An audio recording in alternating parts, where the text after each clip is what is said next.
Church, before we jump into the content of the new series we're kicking off today, I want to highlight a ministry that Jesus has been up to here at Encounter, our youth ministry.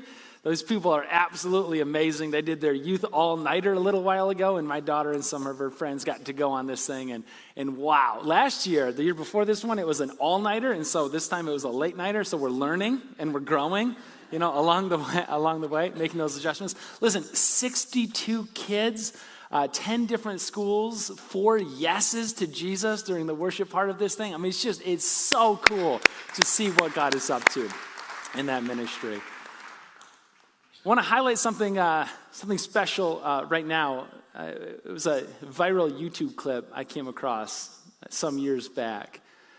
You see, a lot of colleges and institutions invite their outgoing professors to give what's called a last lecture. This is an opportunity that professors have to share their accumulated wisdom with their peers, with their students, with their family members, the next generation, whoever is in attendance.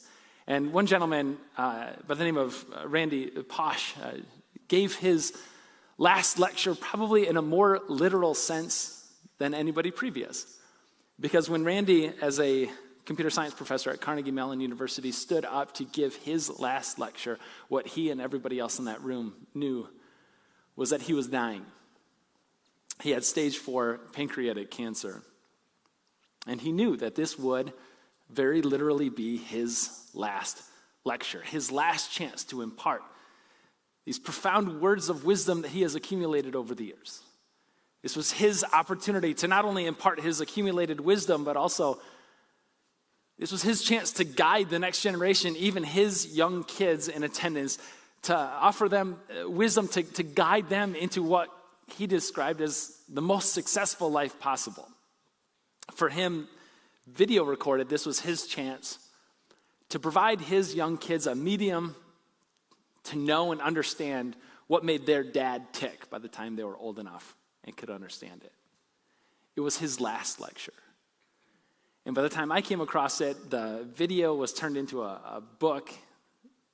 And I'm reading through these little statements that he has that shared these profoundly wise points about how to build the best life possible. And it resonated with me on a really deep level, especially like as a preacher, right? Because I share with you these little statements all the time, and a lot of you are like, pretty soon you are just going to be able to speak in like these little sayings. It's just aphorisms out of you all the time. You're not going to be able to make a coherent sentence. I get that. These little statements that if I said them right now, you'd be like, yeah, I think I've heard those at least a dozen times in the last couple of months alone, right? Like, hey guys, sin has a gotcha, and God doesn't want it to get you. You're like, I've heard that one before. Yeah, and you'll hear it again because it's true. And I keep saying it. And my kids could probably also quote these things, right? Other statements like, man, Jesus loves you to death and back again to new life. You know that, right? Like these are just these accumulated wisdom statements that I've collected over the years that just mean so much to me. And I think there's so much depth to them, so I share them with people around me. Not all of them are spiritual as well.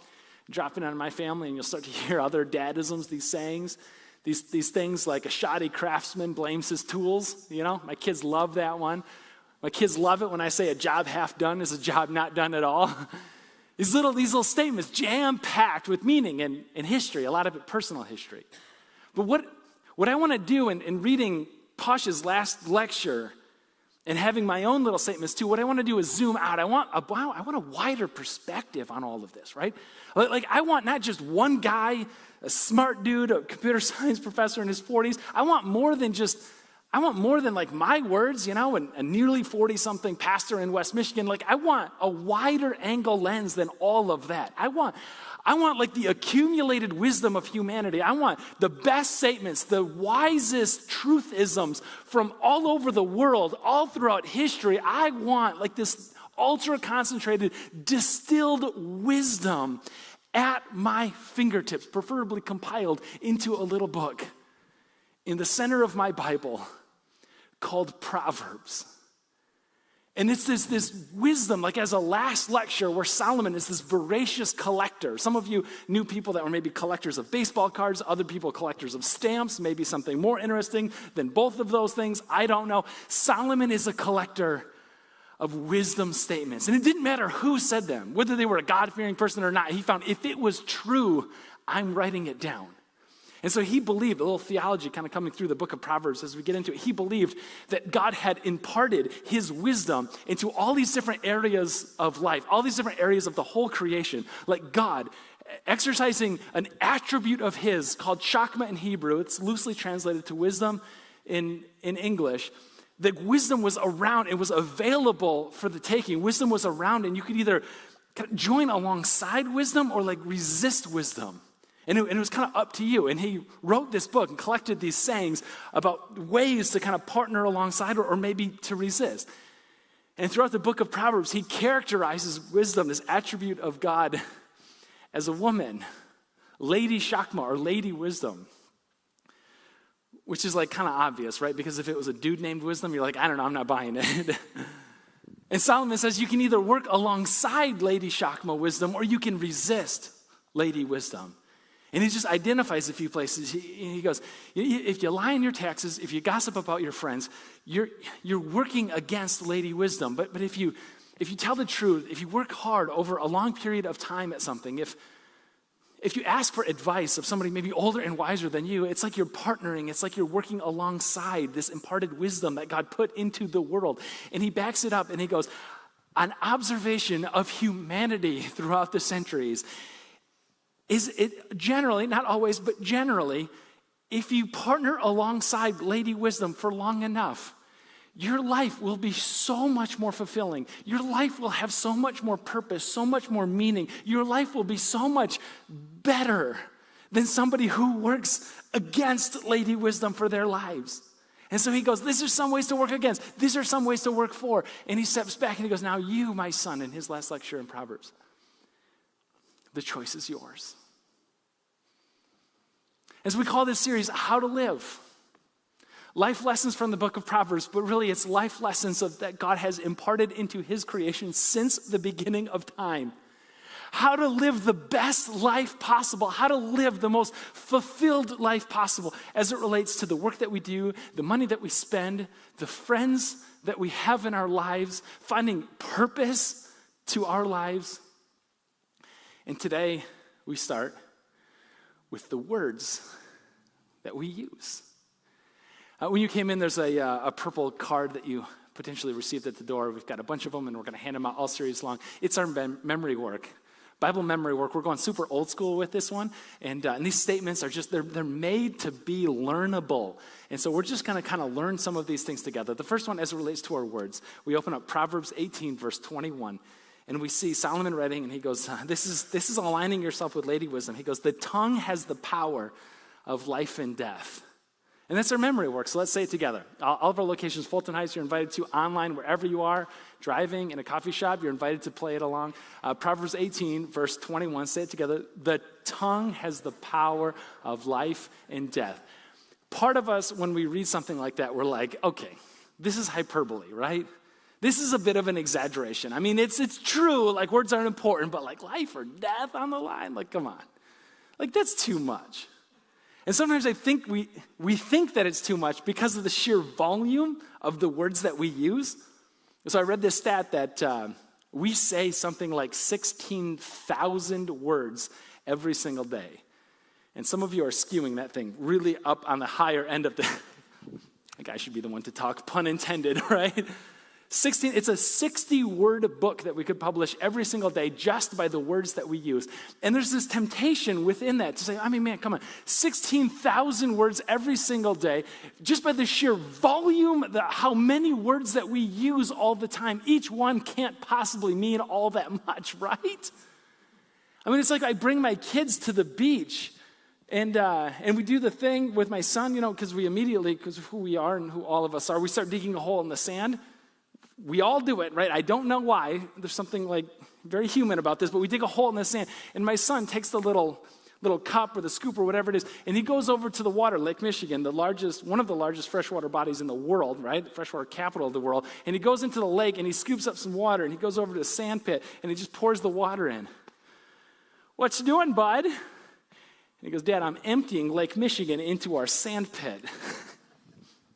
Bless his heart, right? Like, come on. Dude, it's Lake Michigan. You're not going to move Lake Michigan into the sand pit 1 teaspoon at a time. Come on. And a lot of us, we make the mistake, don't we, of thinking that our words are like that, are just as insignificant as that.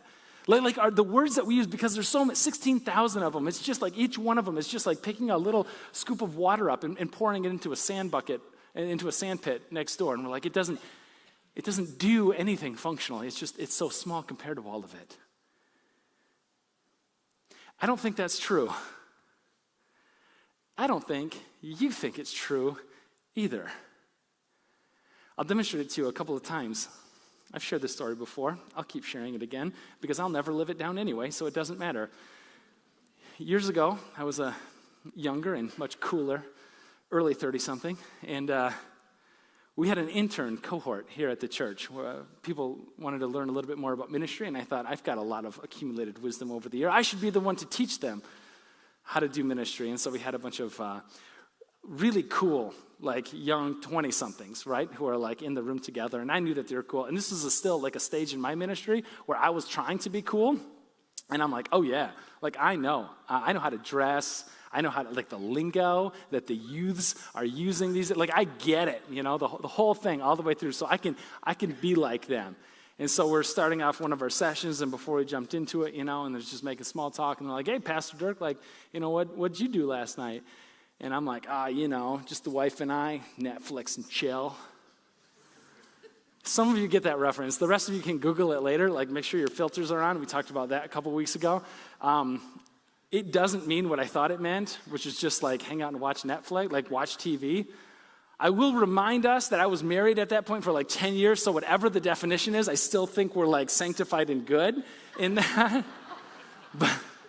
But as soon as I said that, the room just burst out laughing because they know, and I came to find out really, really quick, that what that phrase meant did not mean at that time what I thought that it had meant. And now I'm looking at it and going, man, I probably, because of who I am, used 20,000 words that day, and they've got to pick out just the 3 and laugh at me and make sure that I never live this thing down, right?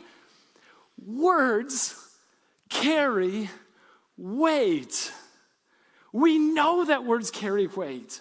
We know that they're not like the sand on the shore. They're not like the little teaspoon of water. Each word has immeasurable value to it, and how we use it matters. There's things that I could say on stage right now that our board, our lead team could just be hey, listen, Dirk, we had a great run with you. 13 years, church started in your living room. God blessed it. It grew up ever since. But, I don't think you're invited back next week. There's words that I could say right now that is I'm done. You're not gonna hear from me again. Words carry a huge amount of weight.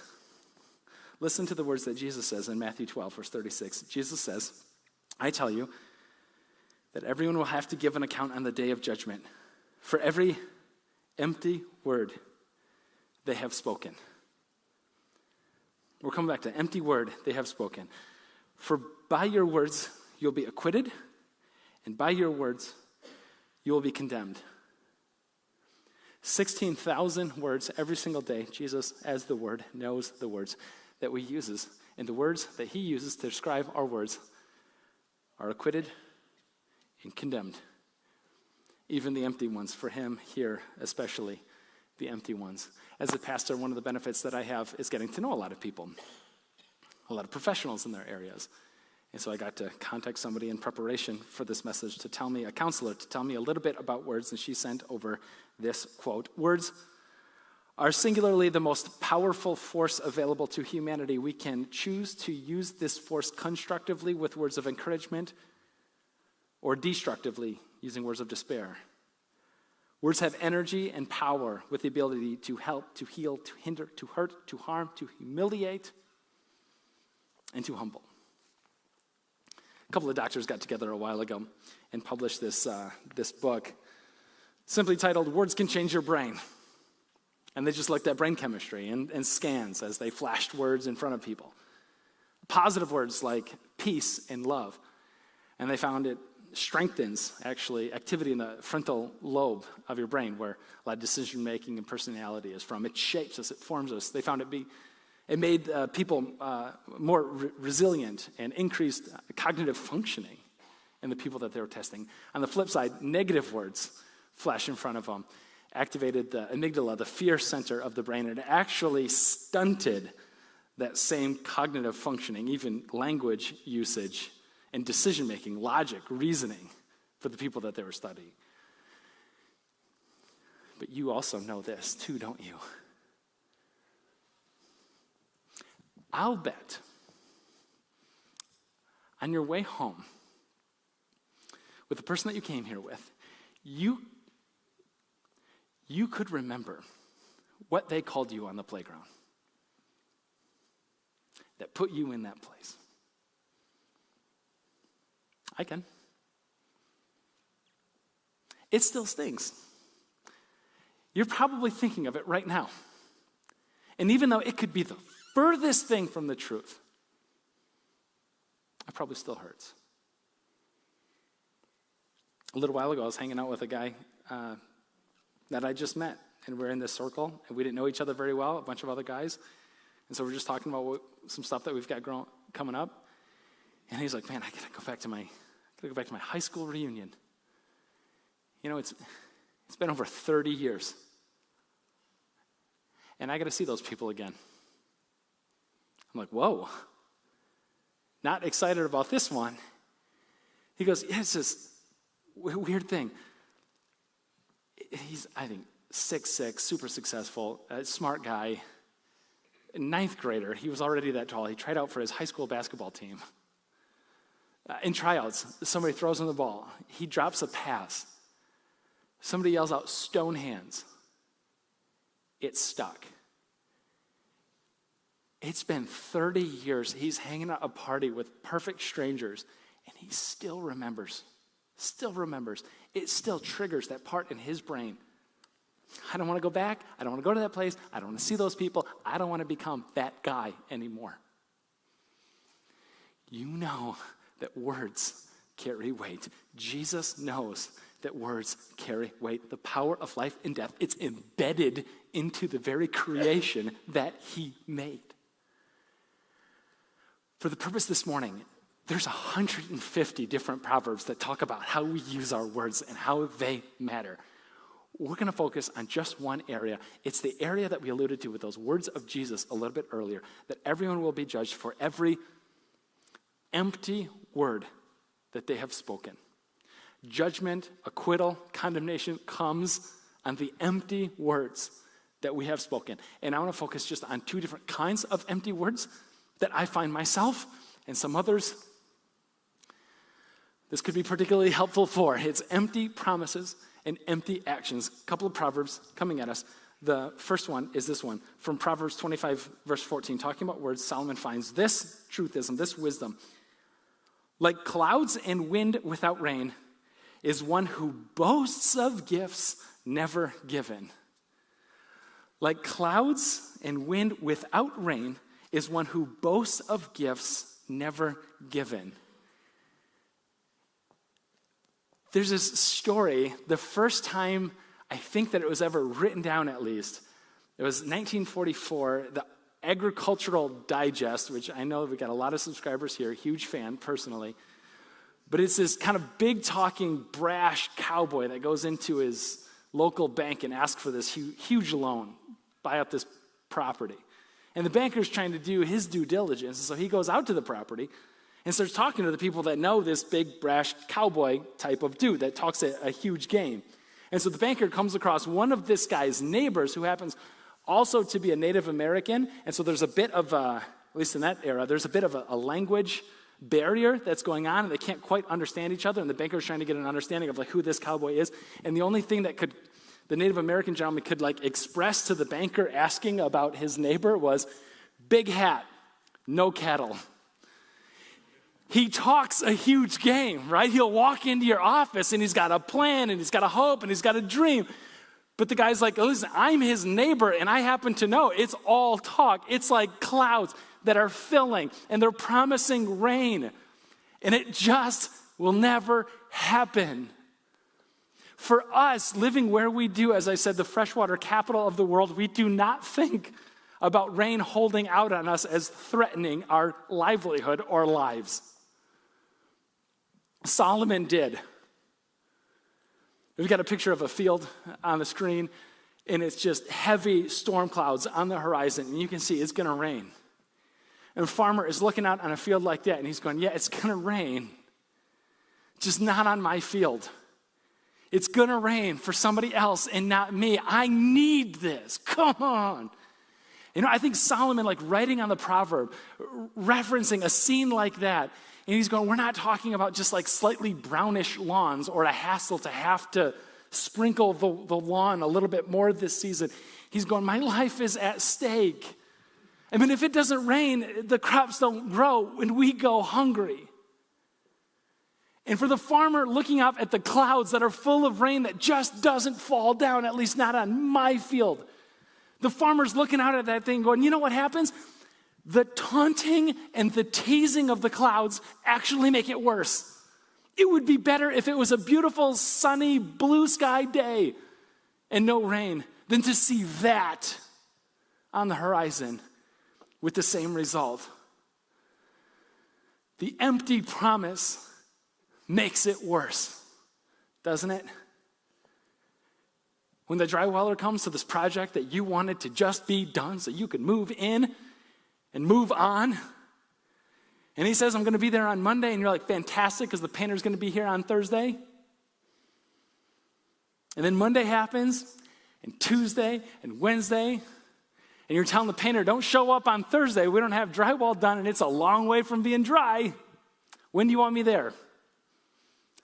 I don't know yet. He says Monday, this Monday, we're starting it over again. The empty promise makes it worse.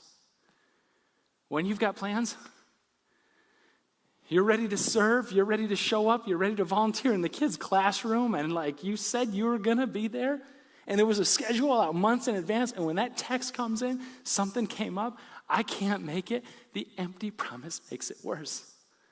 I know that I've been at the office. I know that I've been traveling a lot. I'm going to be home. Kids, we're going to do something fun together. We're going to go sledding. We're going to have a day. It's just going to be us. I'm coming home from work early, maybe skipping entirely. It's going to be awesome. And when it doesn't happen, the empty promise makes it worse, doesn't it? And it doesn't matter if it's intentional. I made a promise I knew that I could not keep. Or unintentional. I really wanted to be the type of person who keeps their promises. Listen, on the other end of that, you know, it doesn't make a difference. And I'm going to take it a step further here and really kind of get up in your business a little bit on this one. Simon Sinek has this, he talks about technology, and he talks about the shallowing of human relationships because of technology, social media, all this sort of stuff. So it's great stuff. But he was kind of one of the people that highlighted early on FOMO, the fear of missing out. You guys get this, right? And, so we have a hard time committing to things because we have this fear of like missing something else that's going on. So we don't want to say yes necessarily. And then there's been a reaction to that, right? Of like, no, I don't want to be the person who never says yes. And so like one of the insights is that instead of being the kind of person who never says yes or never says no, it's like, no, I'm going to say yes, but instead of committing FOMO right now, we're actually committing FOBO right now. It's not the fear of missing out, but the new thing is the fear of a better offer that comes along that keeps us from committing. Like that's the thing underneath the thing. And so he's talking about like the shallowing of human relationships that we're experiencing right now. And it's like, listen, we have a new definition of the word yes. Like yes, what it means, what yes used to mean is, listen, I'm going to be there unless there's some kind of obvious medical emergency or a loved one that's hospitalized, and then of course we all understand that I'm not going to be there. We've redefined what yes means. Not I'll be there barring a medical emergency of a loved one. Yes is now I'm going to be there, unless somebody else makes me an offer of something more interesting, and then all of a sudden my yes is much more squishy than it was before, and then I'm going to go do that thing instead. And he's going, how toxic this is to actually developing the kind of relationships, the friendships, the deep intimacy with people maybe that you love, people in your life that you're hoping for. We've redefined the word yes, or in the words of Jesus, man, let your yes be yes, and your no be no. One of the definitions of integrity is simply doing what you said that you would do. I'd encourage us as followers of Jesus to heed those words carefully. Let's be the kind of people that make promises that we can keep and keep promises that we make. Clouds without wind, without rain is one who boasts of gifts never given. The empty promise makes it worse. There's an empty promises and then there's an empty action. This one is going to speak to some of us. Proverbs 14:23. Wisdom that God embedded into the world. Work brings profit, but mere talk leads to poverty. It's obvious on the outset. Work brings profit. Mere talk leads to poverty. And maybe it's just so obvious that we just have to slow it down and I just got to say it another way. You know this, just as a reminder to all of us, starting with me, there's a huge difference, isn't there? In his day, of talking about plowing a field and actually getting out and plowing the field. I mean, in his day, harvest, agricultural setting, huge difference between talking about getting out in the hot sun and getting dirty and working hard and talking about getting outside in the hot sun and getting dirty and working hard. There's a huge difference. And you won't even notice what that huge difference is until it comes time to harvest, until it has some time to put food on the table. Then you realize with stark clarity what the difference is between doing it and talking about doing it.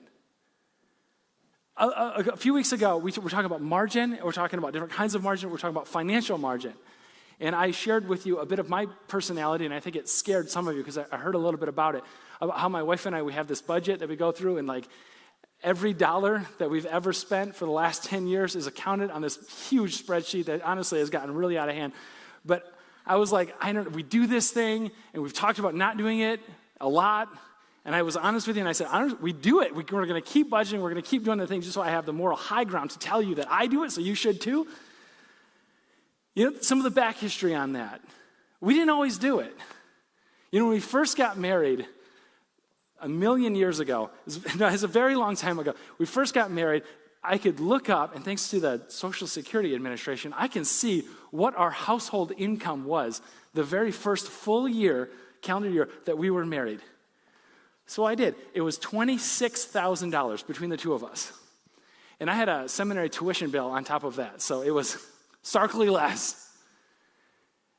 There was something that was born out of having not much. You know, there weren't that many dollars to keep track of, so we could keep track of every single one of them, right? In the words of Dave Ramsey, every dollar had a name, and it wasn't hard to name them. We had to. This was survival. But then I finished school, and she kept on working. We both kind of progressed, and for a while there, you know, 2 incomes, dual income, no kids. We're called dinks at that point. You know, it's fun. And honestly, we didn't have to keep track of the money anymore because it was just, you know, it was enough. It was always enough. And then it was her turn to go back to school. And so she enrolls in a program, and she's no longer working full-time. She's working, you know, just going to school. I got to watch my words here. She's working hard, but, you know, the money wasn't there like it was. We went from 2 incomes to 1 income. We went from having 0 kids to having 2 kids. And nothing else changed. You could probably tell what happened interpersonally. Stress is injected into the system. Arguments are injected into the system. Conflict is present. I mean, it wasn't good. And we kind of knew what we got to do, right? We had lots of conversation. We talked about cutting back. We talked about making some meaningful sacrifices. For probably a year or more, we talked about sitting down and actually doing a budget. We talked. And I could experience this firsthand, you guys, like mere talk leading to poverty. And so on January June 1, 2014, I think the kids were probably staying over with grandma and grandpa. So grandmas and grandpas, watch your kids. That's the life lesson here, your grandkids. Kids were with grandma and grandpa. We sat down June 1, 2014, and we created a spreadsheet called 6.1.14, which is the same spreadsheet that we still use today. Because mere talk leads to poverty. And there's a difference between talking about something and doing something. What are you talking about?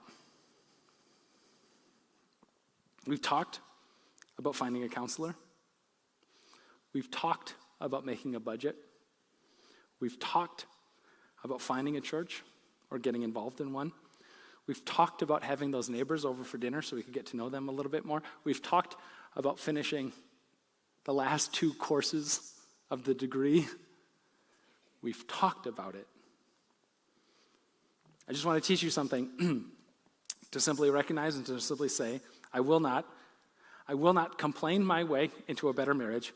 I will not excuse myself into healthier living, and I will not grumble my way into the life that Jesus has meant for me to live.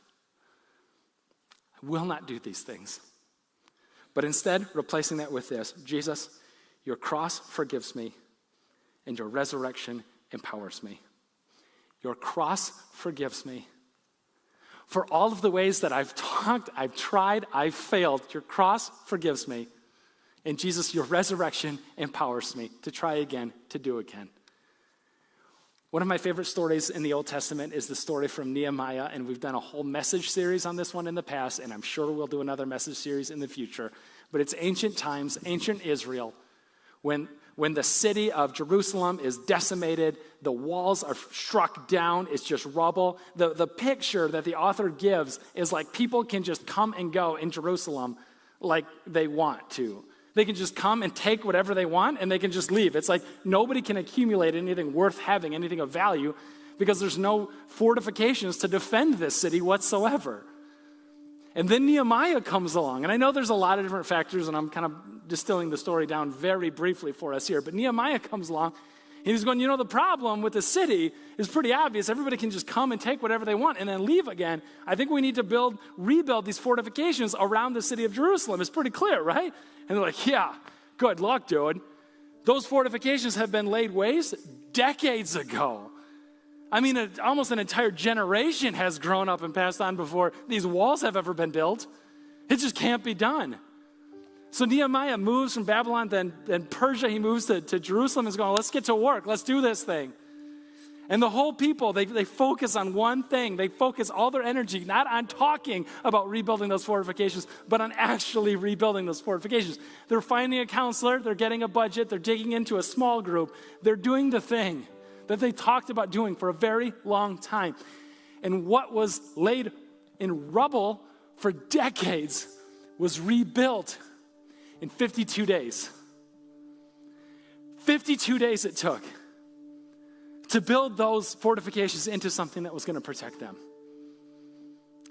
Decades of talking, 52 days of work, and God did it through them. I'm just making an observation that the first day of spring is a little under 52 days away. You're going to hit, congratulations, the first day of spring no matter what. The question is, are you still going to be talking about it? Or will you have made some forward momentum, forward progress towards it? Is this just going to be another empty promise or another empty action by the time spring comes? Or will you be able to look back and see the fingerprints of Jesus on your life? I did it. Jesus, your cross forgives me for all of the ways that I've failed. Your resurrection empowers me. Talk leads to poverty. Empty promises, like clouds that promise rain, and it never comes. Integrity, be the kind of person who follows through, who uses your words carefully because every word matters. It strikes me that this is who the God is that we just worshiped about. That like a father, This is who our God is on a profound level. It's this attribute that he injected into his creation, a part of him that we can work alongside. It's who he is. He is the kind of God that looks at Abraham and says, I'm going to make you into a great nation, like the sand on the shore and the stars in the sky. And he follows through on a promise like that. He looks at David and says, one of your descendants is going to sit on the throne forever and ever, amen. And Jesus fulfilled that promise forever and ever, amen. He looks at Jesus as Jesus looks at all of us and says, believe in me and you will not die, you will have eternal life. And he is made good on that promise. Your cross forgives me. Your resurrection empowers me. Words matter.